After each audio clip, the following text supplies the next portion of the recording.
Zooms. I think it's probably the penultimate one before Christmas, because I think the Wednesday after in 2 weeks' time is according to my calendar, is Christmas Day. So rest assured, we shan't be meeting on Christmas Day or on New Year's Day, but we'll be hitting the ground running in the new year. One of the things we're looking at for the new year is there's a big issue around community energy production and selling, which we may have a big session on. We're very pleased to welcome back Mr. Bob Earll with us today. He gave us a good talk on flooding at the very early stages of this year. He was one of our very early speakers, and he's asked to speak to us today on personal approaches to climate action. So, Bob, if I give it over to you, and you let me know when you want me to set up the presentation. Yeah, if you can start the slides now. Okay, mate. That would be really helpful. Right. Okay. Okay. All right, let's start the slideshow. Come on, come on.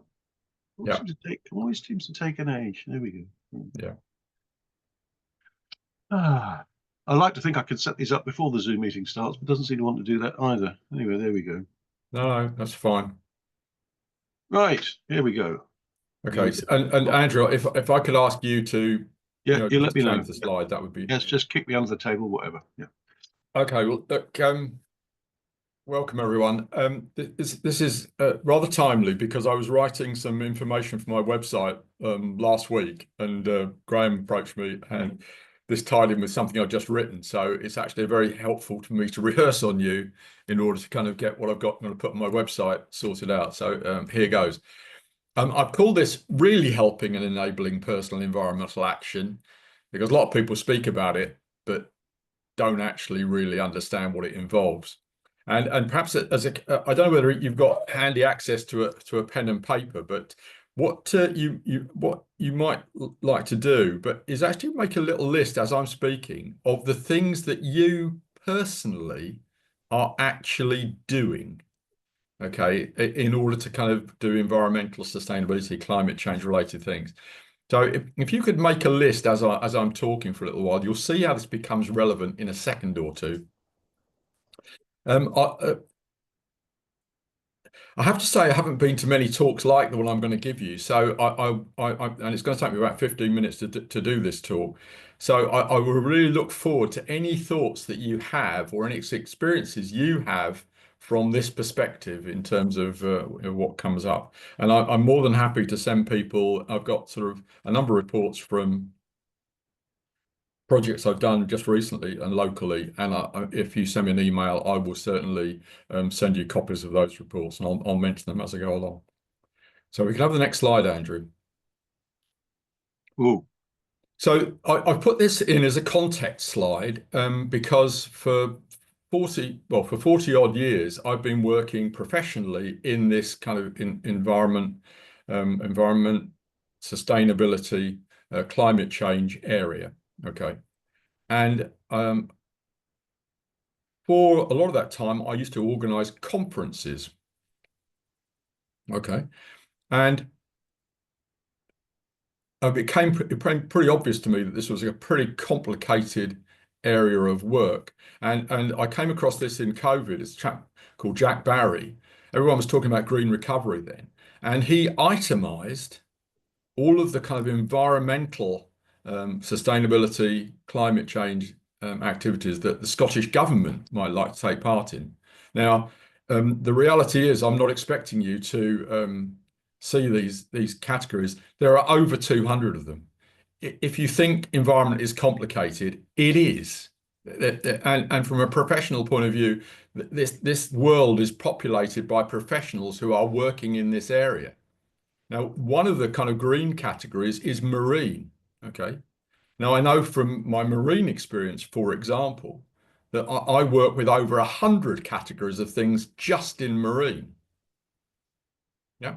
So, we're looking at a professional point of view for a very large number of people engaged in the professional environmental sphere, and they work and operate in that sphere, and it is a complicated area of work. So don't anyone think that this is kind of relatively simple. But what I'm going to show you is something by way of complete contrast to this. So I can have the next slide, please.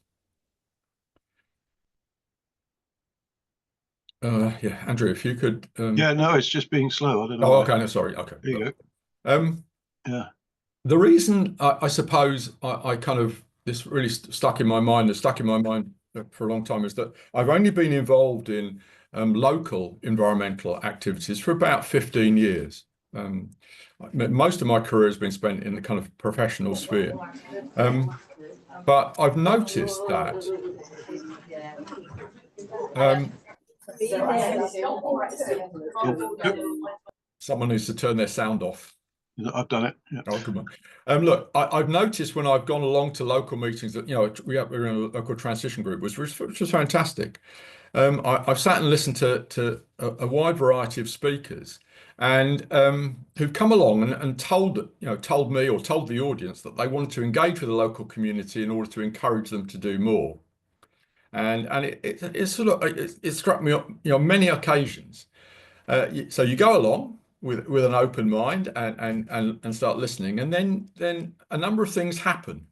Okay, you get a sort of top-down lecture. You get talked at. At its worst, you get it's utterly condescending. You're regarded as kind of a lower form of life. Do you know what I mean? Um, you get bombarded with corporate speak, acronyms, jargon coming out of every orifice, which makes great sense if you're working, say, in the flooding industry. We know what these acronyms mean. If you're at a local level, people don't. These people often come selling a preformed idea. They don't listen. Often there's very little time for questions, and they don't really want any input from you at all. They're just selling the idea, basically. And although these are often sold as operating at a kind of local scale, these projects often usually aren't. And certainly in our village, we have we someone called one of my professional colleagues. It says it's worse. It's like he's like a religious fanatic when he gets going, but he's speaking professional speak. Yeah. So and professionals, I have to say, of which there are a vast number from that world I just mentioned to you, can be some of the worst people who actually do this sort of presentation in a local scale. So so I am very interested in this kind of local scale and engaging individuals. So you can have next slide, please, Andrew. Um, I gave this some thought, and I'll show you this really rather simple structure. I mean, I'm going to be talking today about the personal choices and actions that are within your control. Stuart, you can go out today and buy an electric car if you want to. You don't have to consult with government or regulations or any legal device. You can just do it. Funny enough, I just bought one yesterday. Well, easy. Hey. So yeah. So and Frank, you can go out and buy a solar panel. So this is the sort of area we are. In the context of what Andrew does, there are quite a lot of people who want to influence things, want to influence their parishes, their councils, their communities in general. And I've put that, I call it community and projects, but I put this in a kind of middle category. And then there's the third category, which is that professional category, which is vast. And again, if you want to understand why life as a counsellor and things is kind of difficult, is that you're often piggy in the middle. You're getting bombarded with stuff from the top down, which you have to make sense of, and sometimes have to make sense of in relation to your parishioners, residents, whatever you want to call them. Okay. So I'm not going to be talking about a professional perspective. I'm going to be focusing very much on this personal choices and actions one today. So Andrew, so let's move to this. If you take the simple step of actually asking, and it's difficult to say this without being condescending, but what people, the public, residents, parishioners, ordinary people are doing for the environment, I could ask you the question of how many of you have actually gone out and asked your parishioners what they are doing for the environment. if you take the trouble to do that, and I've done this in a couple of settings now. I did it for a big conference in Exeter a few years ago. And I got over 100 responses. 100 people responded, over 300, well, in fact, more than 300 individual comments. And I've done it for a group of students down at master's students who I lectured to in Plymouth for the last 7 years. And it's extraordinarily revealing, because you come to this particular, well, the next slide, if you ask that question, which is the same question I asked you at the beginning of this talk. You come to a simple listing of what people are doing. Okay. Now, I'm a great believer in structures. Okay, that hence my kind of earlier slide with this in context. But for the most part, people's personal action falls into these 7 categories. Now, clearly, these 7 categories can be expanded a lot. Okay, and they can be, and I've got an A4 sheet with the expansion of these 7 categories. If anyone wants one, I'll be happy to send it to them. Okay. So, and on the face of it, there's no surprises here at all, really. These are topics which you all will know and love. Okay. Obviously, depending on the audience, the students, for example, don't have houses, so don't have to worry about energy in the home, but they do care passionately about their food and food security, and they do care passionately about consumerism, and a lot of them spend a lot of time working on wildlife and volunteer on all sorts of things as well, and they often organise and rehearse their views on students. So often the actual focus of their particular activities, varies. But again, that's not entirely surprising. But it still falls within this remit of this series of headings in relation to personal action. If we go to the next slide, I'm going to give you this slide isn't perhaps as clear as it ought to be, but let me give you a very practical example of how this works. So in our transition group, I basically set up our sort of monthly and bi-monthly meetings. Okay. And often we were looking for topics to cover.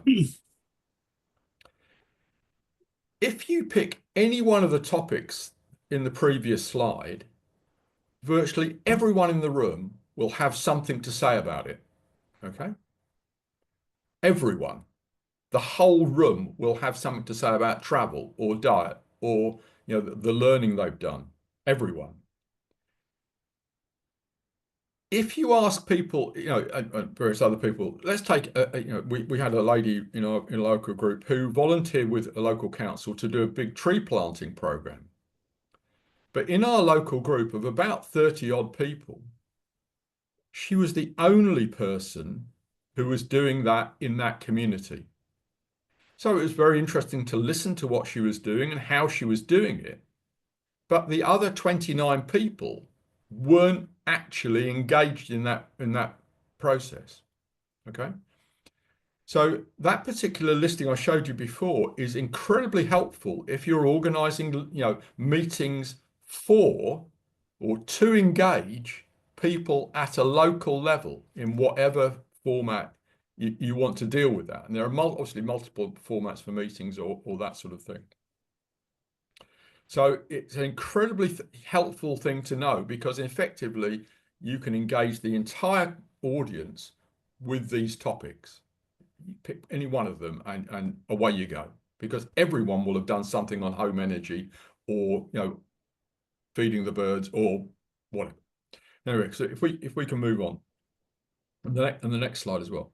So in Kempley a few years ago, we were wondering what more we could do, and I set about talking to and organising a thing called Kempley Climate Conversations. Now, in the end, I interviewed 6 people. Okay, so this is not a massive program, but I found it massively a massive revelation in a whole host of different ways. And here are the 4 questions I used to talk to people. The people I talked to were not environmentalists, absolutely no shred of environmental interest at all. And yet, I mean, I might be an engaging chap, and I went up, up to people I knew, and I said, "Look, can I come and talk to you for a bit about, your, views on climate change and the environment?" They said, "Oh yeah, fine. You come around for a cup of tea." There's no escape within 2 hours, okay?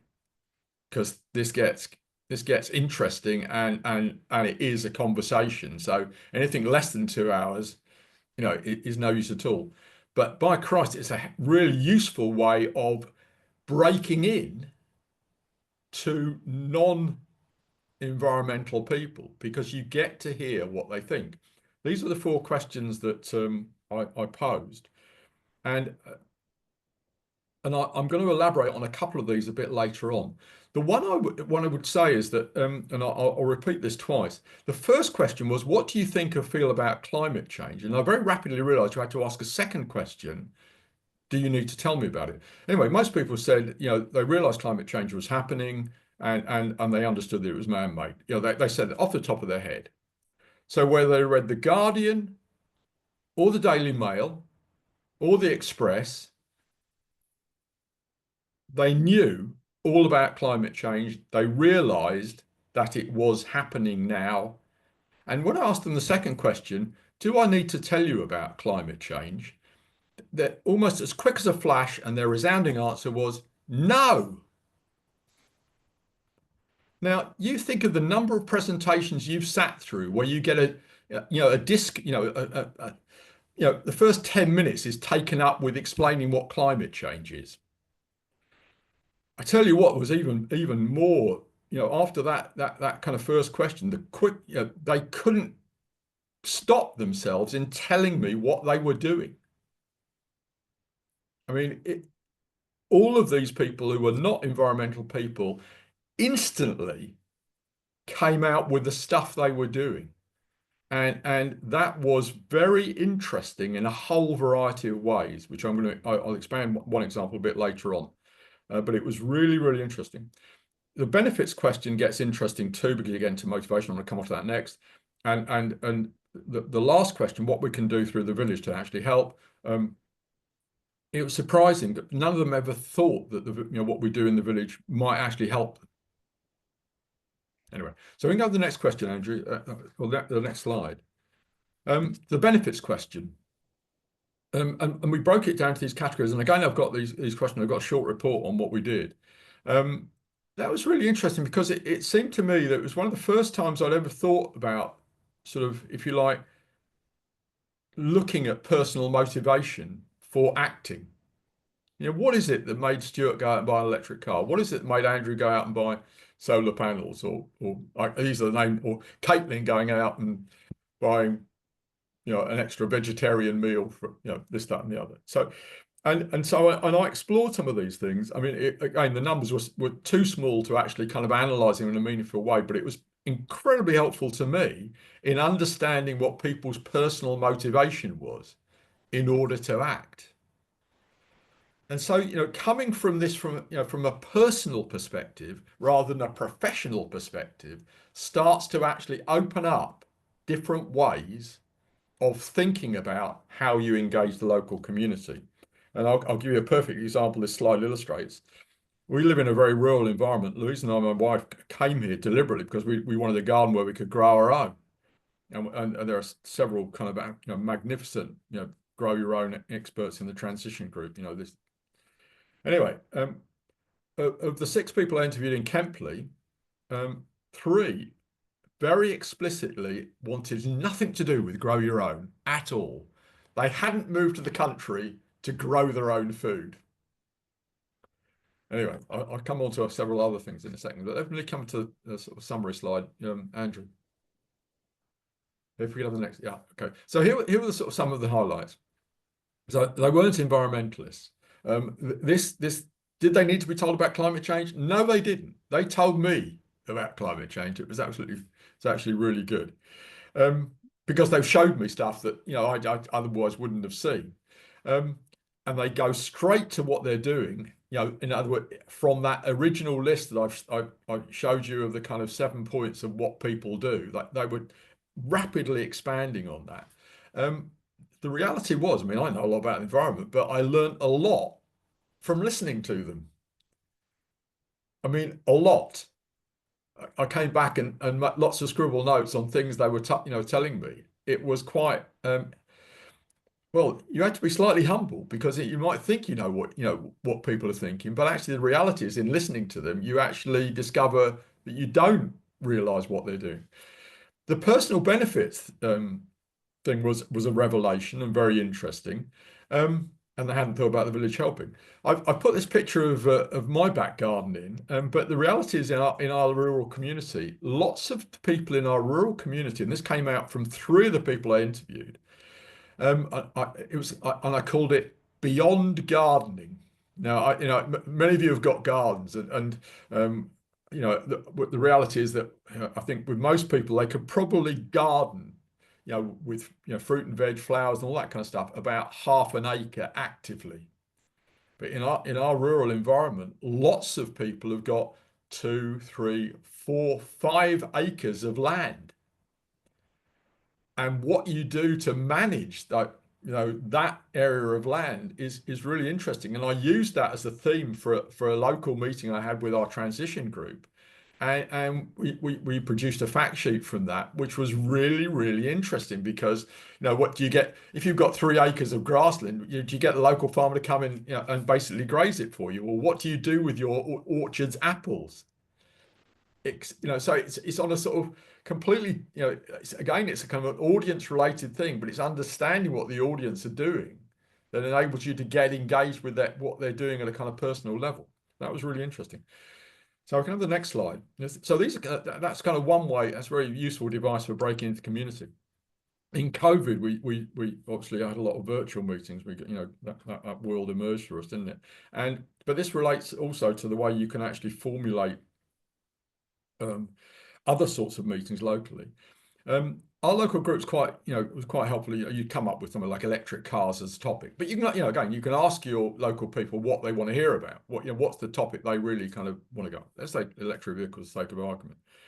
And what we discovered in COVID was that if you wanted to talk about that, I mean, it's a very diverse topic. It's got multiple different topics, and we did a couple which were shambolic in the sense that we had a presentation from our local and friendly garage owner who does EV vehicles, and we were all over the bloody place. And so taking a note of the meeting was was incredibly difficult. And after a few of these meetings, we decided that what we would do is actually ask the participants from the group what they wanted the agenda for this meeting to be. We'd then ask our friendly expert, in this case the EV garage owner, we'd form an agenda, we'd give it to him, and we then move through that agenda systematically.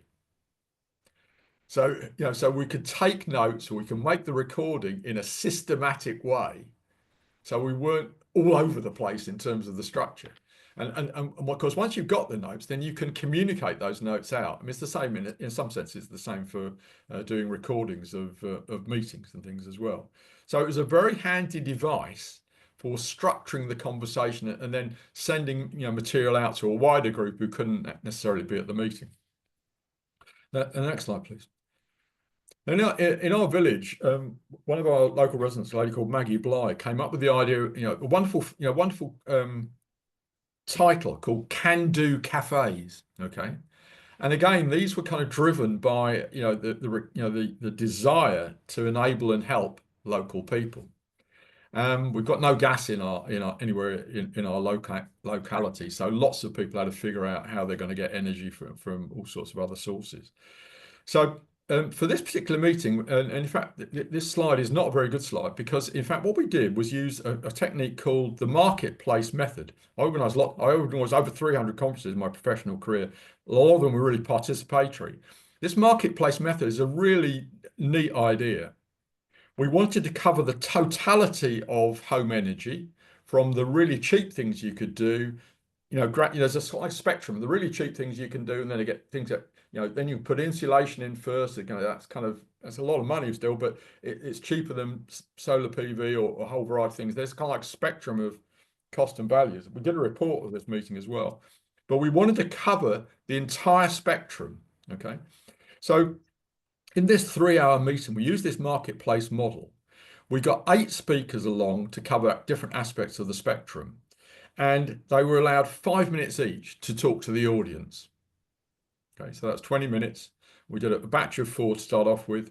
And then we took the speakers gave a pitch, and then hence the marketplace, and then we stuck them in the corners of the village hall.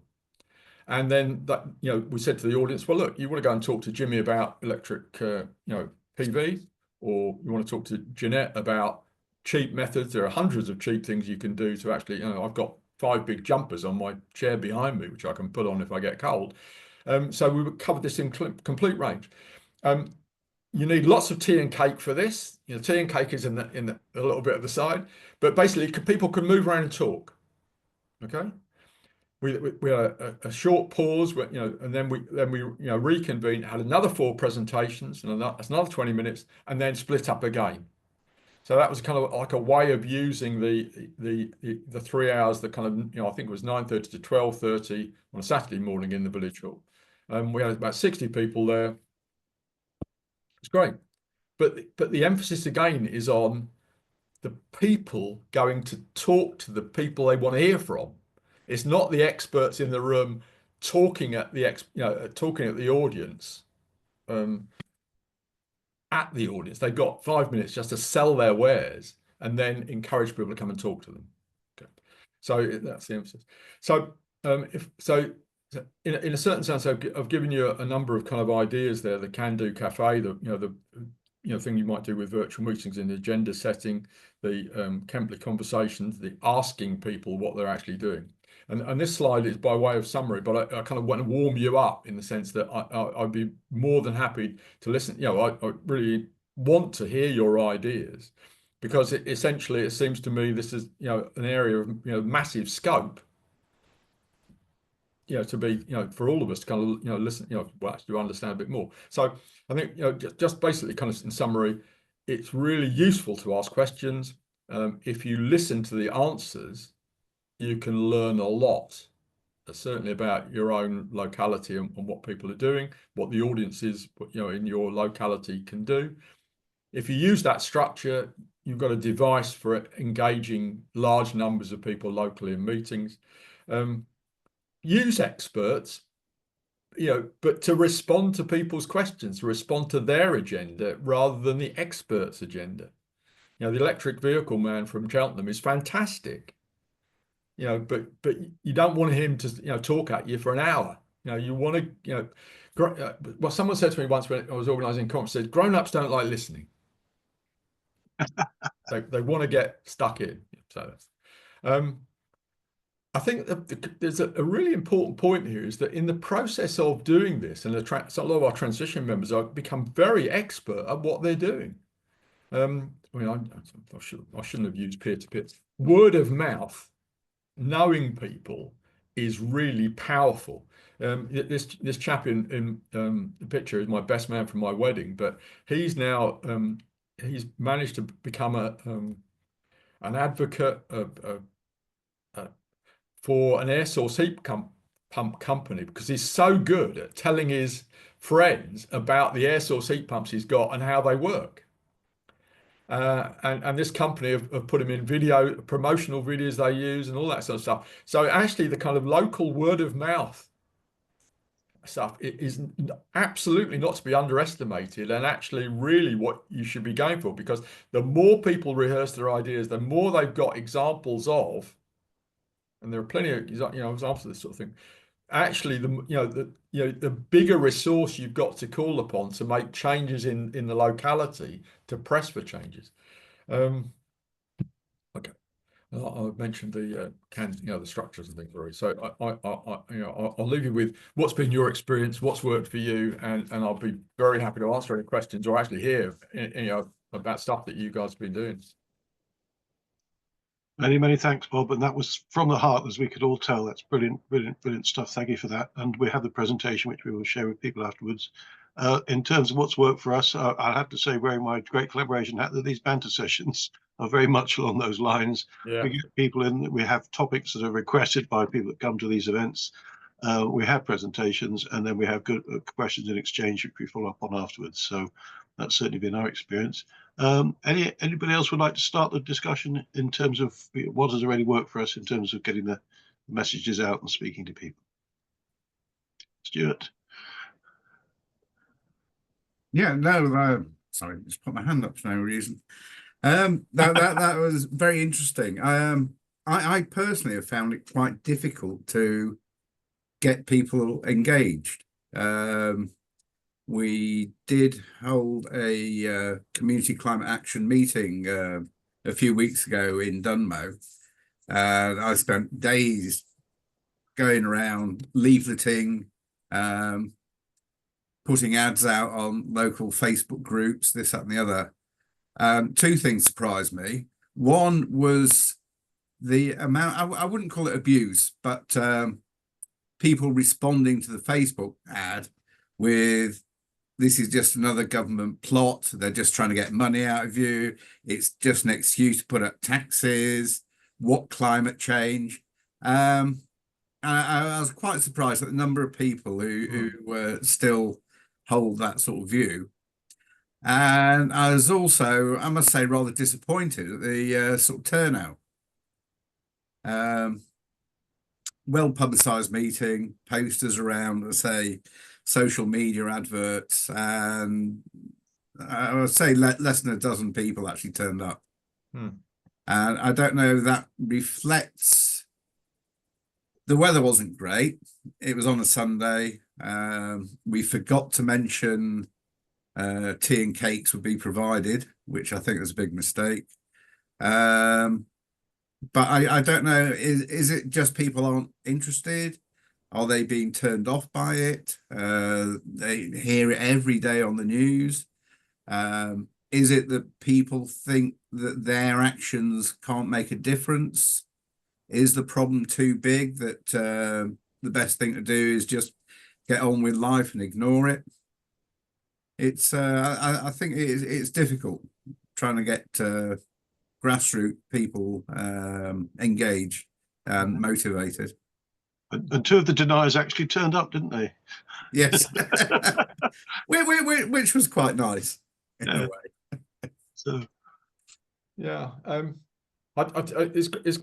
deniers are great fun. I mean, sometimes you can annoy them by saying you're not going to engage with them, but that really annoys them.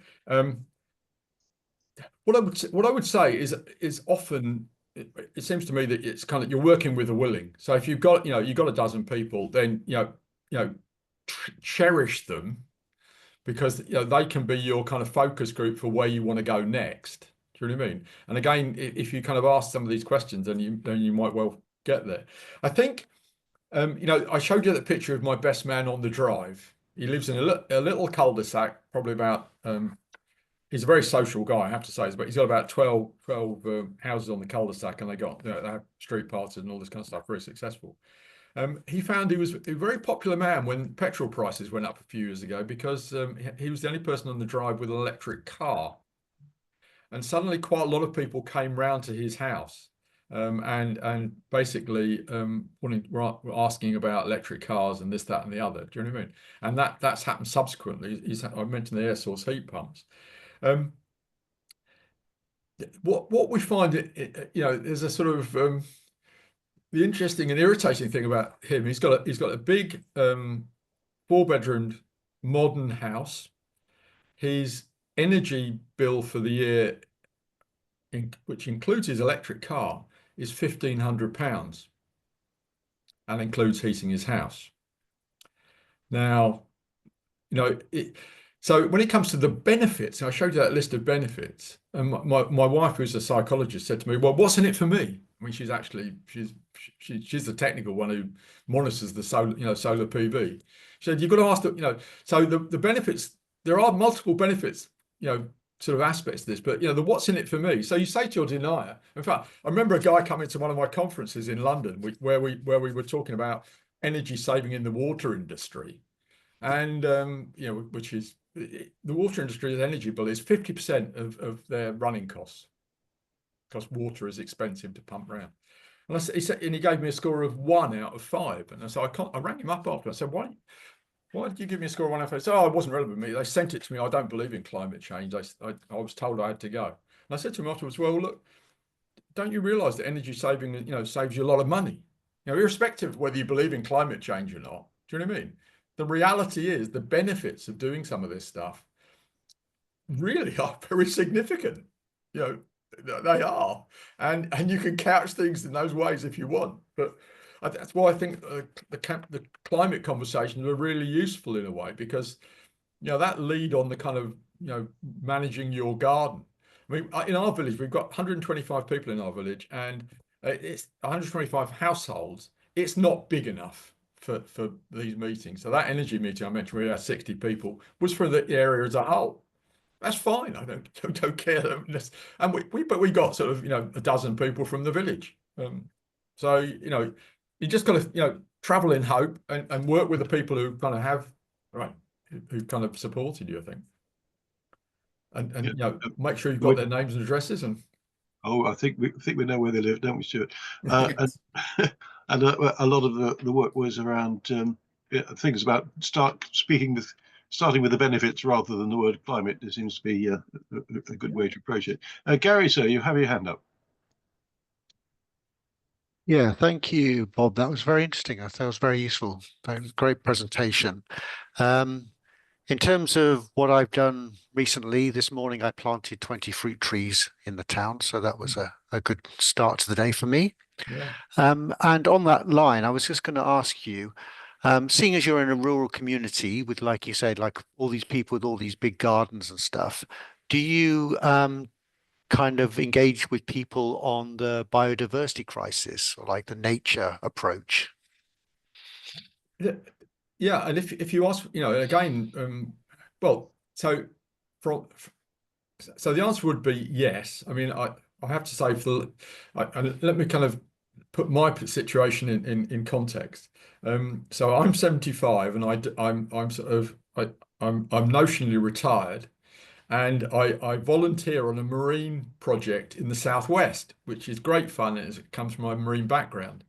Last year, I was paid by a DEFRA funded project to do what we do in the southwest on the east coast. So for the last year, I've done almost nothing to do with the environment at all, because my headspace, my wife complains all the time, said, you're not here, your head is full of this, this wretched project you're doing. Okay, so forgive me if I don't go into enormous detail on one of these two of these. Yeah, I have the same, Bob, carry on. Yeah. Anyway, but coming to your question, when you ask people what they do with their 2, 3, 4, 5 acres, then again, you get a diversity of different responses. I mean, some people just basically give the whole lot over to a local farmer. The sheep come in, they don't have to do any mowing. There's one local farmer who'll come in and mow at a particular time of year and take the hay off for nothing. One farmer comes in, it does, and there's actually they'll actually pay for for bales of hay at a certain time. Other people in these kind of large areas have orchards, which they then troop the apples off quite some distances to get. The big thing around our way is they often have horses in large chunks of these gardens, but you get a lot of manure out of that. But in a certain sense, if you've got a large garden, you've got a lot of space that you can actually leave on one side for wildlife. And often, I mean, we've got a chap who's got the bottom of his garden in the village floods up with winter ponds. It's one of the I think one of the only frog ponds we've got in the actual village.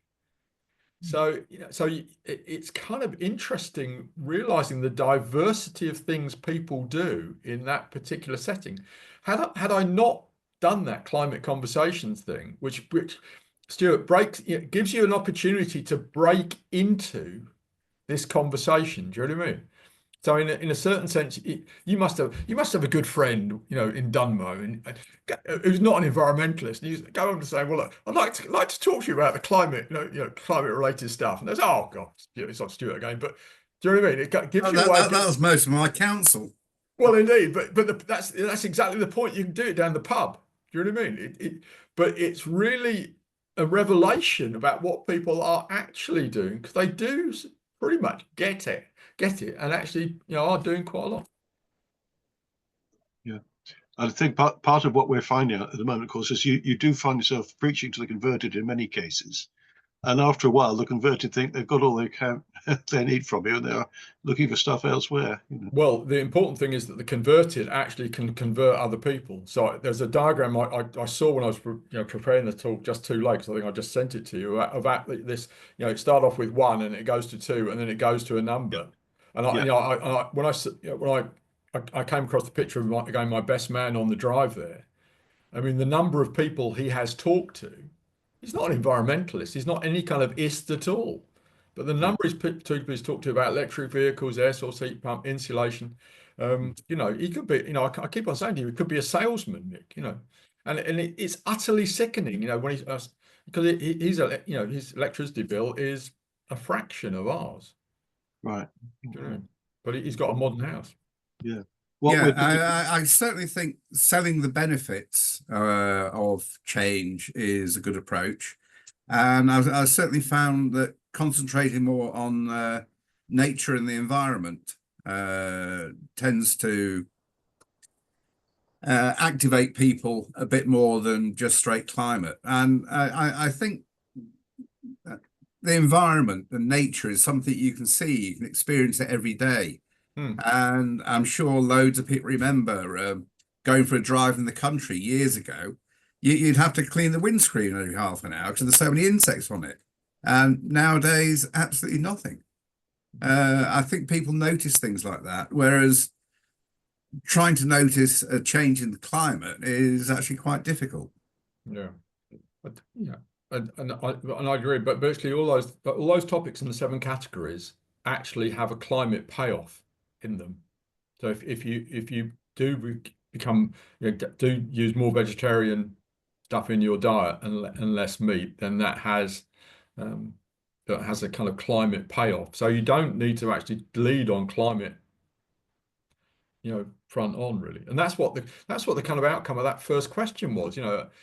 It was such a vociferous no, I don't want you to tell me, or I don't need you to tell me about climate change. It made you think, well, why am I starting there?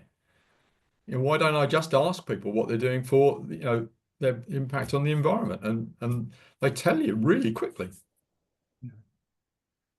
I think that there is something about that. I mean, when we're talking at the moment within the great collaboration, we have a pilot program in East Anglia. We're looking at having what we call train the trainers, and in fact, training more people to grasp the messages and go out and take them around their area. That's more about a sort of workshop sort of level. But I think what you're talking about, Bobby, getting people very much more on an individual level, which in many cases can be more effective, because as word of mouth is they generally agree to be the most effective form of publicity, isn't it? Yeah.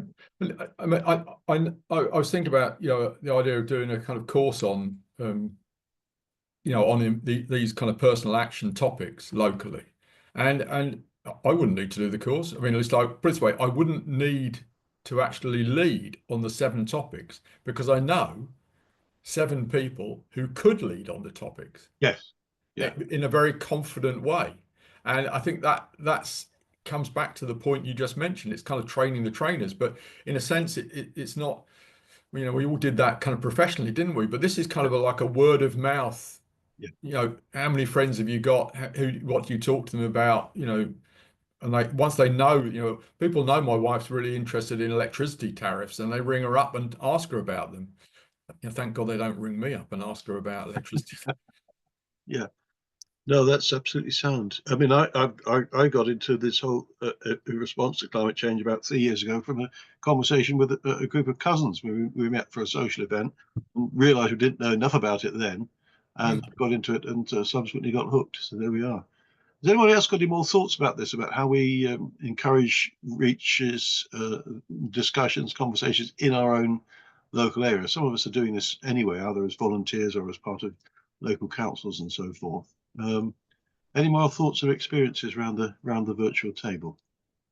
Thank you, Jenny, for putting that note in the chat about your own success in reducing your electricity bills. Jenny, can I ask you directly? Have other people and your neighbours asked you about that? Has it influenced people where you live?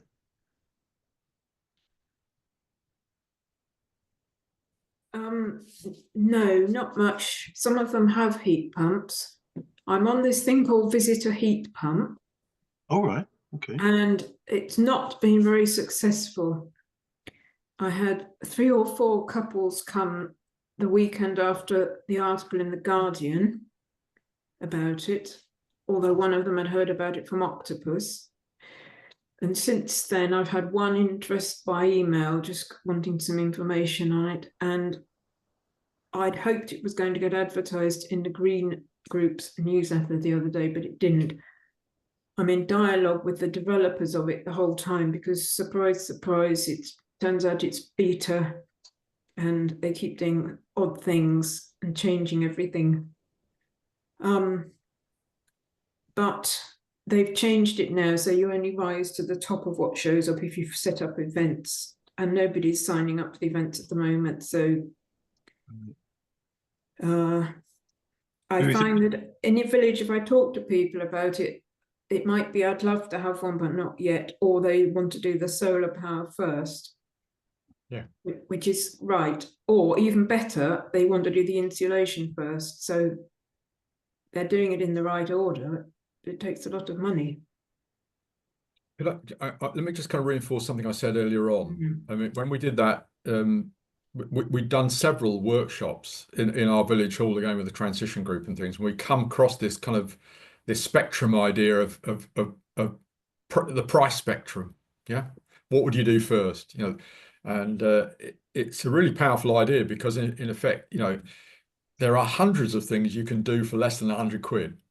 Essentially, and then you kind of move along and you come to the, you know, the insulation kind of point, and you do that first, and then what do you do next? And interestingly, I mean, I kind of go along with what you just said there, Jenny. You do PV first because that can take the edge off the electricity. You can take the electricity off the heat pump. Well, actually, insulation first. Oh yeah, but along this spectrum. So you've got your insulation in, and yeah, I know, but I did solar first because the man before had already done the insulation. The trouble is he put quaint recycled tiles on the roof, which all broke when they tried putting the panels on. Whereas the neighbour opposite, they moved in and they remade their house with a nice new tiles with proper inline panels, and he's got a heat pump. He's mad on it. But it's the people that haven't got the things, they're right. The order they're trying to do it in is correct. Like a lot of the houses in the middle are listed, or it's a conservation area, and they're doing double glazing or something first. But I mean, occasionally some of them talk nonsense, and you know, I can politely change their mind. But actually, it can be anywhere. I mean, I was talking to a woman in one of the orchestras I play in, and they're telling her about it, and then it turned out she's got single glazed windows and goodness knows what. So I said to her, "You're right. You should do that first." No point her getting a heat pump if her house is so badly insulated, because trying to explain to them that people on radio and wherever, and right-wing newspapers muddle all the arguments up, and that if they would waste energy with a heat pump, they must be wasting more energy now, because it's not a feature of heat pumps. Heat is heat. And explaining to them that if they like it with the radiator turned up so hot, that means they're wasting more energy now. And even if they ran the heat pump slightly inefficiently, it would still be more efficient than their gas boiler could possibly be. Understanding basics makes it possible to explain it to people. Right. Stuart, you've got your hand up. You've got a point to add. I would just like to say, I think with a heat pump, I have my biggest grumble is that with the price of gas being a quarter of the price of electricity, you're not going to save any money unless you do proper insulation first. But one thing I got through yesterday, I applied for a Hero home energy survey, mainly to see how they do it, what they do, this, that, and the other. And I've been rejected because the house is too big and various other reasons. But they did send me through a couple of examples of the output from the heat survey. And I was astonished at the cost of properly insulating even a 1930s house.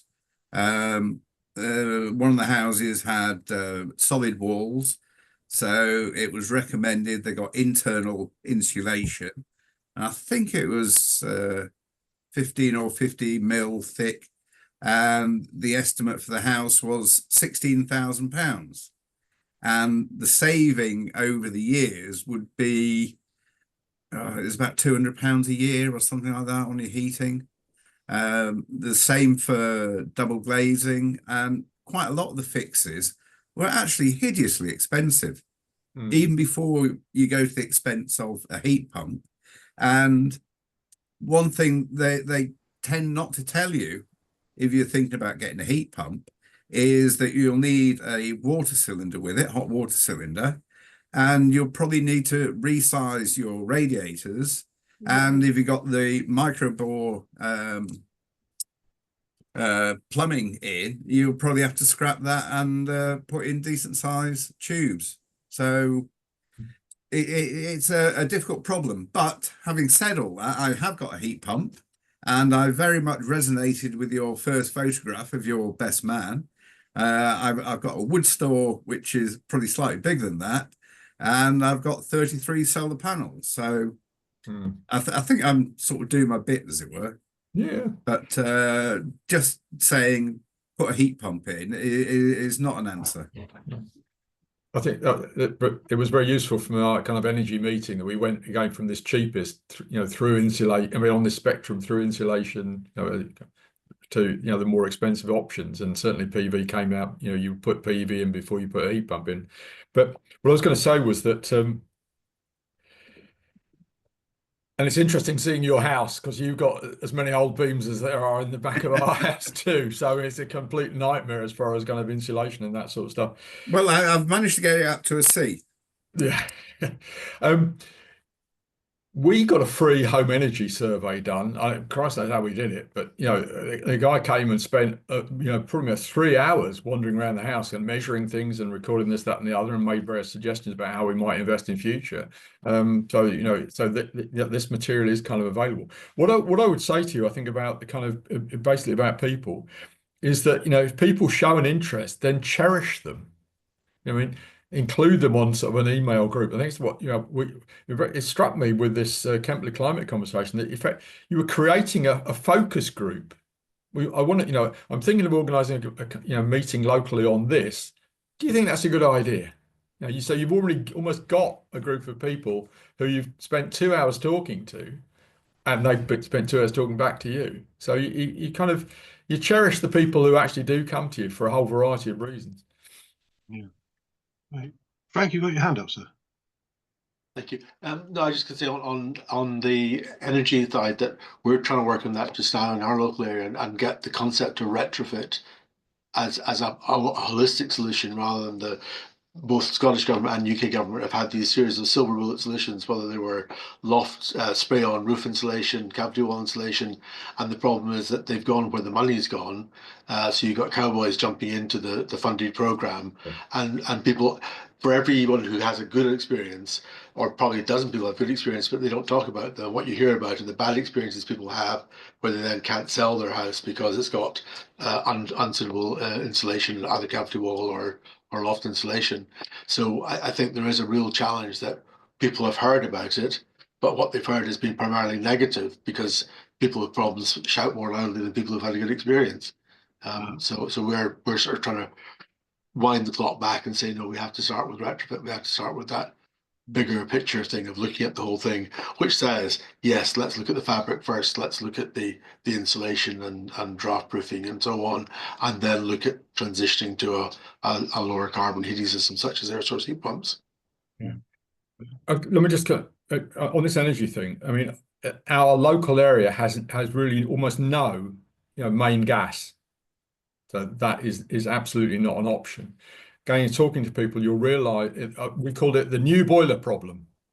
Everyone will know exactly how old their boiler is and when they have to replace it. Do you know what I mean? It's one of the things they know, whether it's oil or natural gas or whatever. And there seem to be two big prompts often that actually get people. One of these comes from the Great Collaboration, although we did try earlier on, where people are opening their houses to show other people what's going on. I think the design and build group. So if you're having a major extension done, often that's another opportunity. It's like the new boiler problem. It's an opportunity to change bits of heating arrangements and things. So that's a kind of good. These are kind of opportunities that you can highlight to people in that kind of. Because again, lots of people, you can't live in a house. Stuart, we've discovered that some double glazing we had put in 20 years ago, the wooden frames are all rotting. Nice Christmas present, but it's less inheritance tax. So, do you know what I mean? So, in a certain sense, it's an opportunity to get, up to date double glazing, which is going to be better than it was 20 years ago. So, yeah, I feel moved to say that there's a small firm in, I think it's in Swansea in Cardiff. It's sort of Patel and Patel, I think, home engineers, and they have a slogan on the side of their van. You've tried the cowboys, now try the Indians. I think it's wonderful. I've actually seen it more than after. In terms of reaching out, I don't know, Anna, if you're there, if you're Anna from Cambridgeshire Libraries, do you want to give us any thoughts about reaching people through the libraries? Sure, yes. Libraries are very interested in being kind of meeting places for people who want to engage on climate change. So, you could talk to your local library and set up a meeting there, for example. And what I was also thinking, kind of listening to earlier chat, it's always worth pitching up at events that are already happening and starting a conversation there. And as Bob was saying, you'll talk to the people who are interested, and then you can work from there. But it's kind of, if you go where people are and start conversations. Yes, absolutely. I mean, and I think is there a national green library program? Do I remember that? Or was it just Cambridge? There is. Yes, no, it's a national thing. Yeah. Okay, so our local libraries. Well, as I'm currently chair of our community library in Mitcheldean, I should get me boots on, shouldn't I? And the Newent Library people have been very positive in relation to meetings, because the transition used to meet in the Newent Library, and they've been very positive subject on it, and it also in promoting local recycling stuff as well, which there are a large number of. Yeah, this whole business about engaging kind of with climate change deniers, you can make yourself very unpopular very quickly by saying that you're not going to waste your time on them. Right. Because my wife says to me in some ways, well, from her psychological perspective, well, it's almost, they're never going to change. So are you really going to bother spending a lot of time? But actually, funnily enough, even in our village, with people who read the most right wing of the right wing press, some of the conversation with them, those conversations were really extraordinarily productive, and they are doing an extraordinarily number of things. And you sort of, gosh, a Daily Mail reader can actually be doing something for climate change. And there are different things that people can do. Are you familiar with the climate outreach survey, Bob, about how Britain talks climate? And they've identified 7 different audience segments. So that even the people who are up for it approach it in different ways. It's quite an interesting analysis. That talks the benefits and the motivation side of it. I was actually really interested to. I mean, that's what I'm saying. Essentially, if you come at it from a personal perspective, really interested in the personal perspective, it is very different coming with some pre-formed project that is thrust down your throat. This is a great project. We want you to buy into it. It's really good. And you've got to, you think, well, actually, I'm more worried about my kind of, the double glazing that's just blown, or my air source heat pump that is or isn't working. Yeah. Right, Anna, you have your hand up. Yeah, I just wanted to condone that approach of meeting people where they are. So, I mean, in some of the communities where we have libraries, they don't really talk about climate change, but they do talk about cost of living. So going at it from that angle can be very productive. Yes, I think the climate outreach survey, which I should put a link to in the chat, I think, they figured from their research, 8% of people in our nation are in that boat. They're too busy. They're too busy making ends meet or whatever to really get further engaged, even though they know that it's important. I'll be just looking that up. Any more thoughts around the table about what we're talking about? I'll just find that that connection. Britain talks climate. Again, thank you very much again to Bob for what you've done with us today, and for the discussion you've engaged and delivered. We have obviously the here we go. I found it. We'll be obviously, thank you for your presentation, which I've got. So your presentation and this oh, so Frank, you beat me to it. Thank you. This presentation and this recording will be posted by Graham online. We have one more conversation next week when we're having a lady called Daphne Ducross from the Shropshire Food Partnership talking about food resilience. And so that will be something that we're all very interested in too. But thank you again, Bob, for coming along, and we will certainly keep in touch. I think you and I will certainly get together after Christmas and put our heads together. Great. Thank you very much, everybody, for coming. And thank you very much. Let's see you again. Have a great Christmas. Cheers. Thank you. All the best.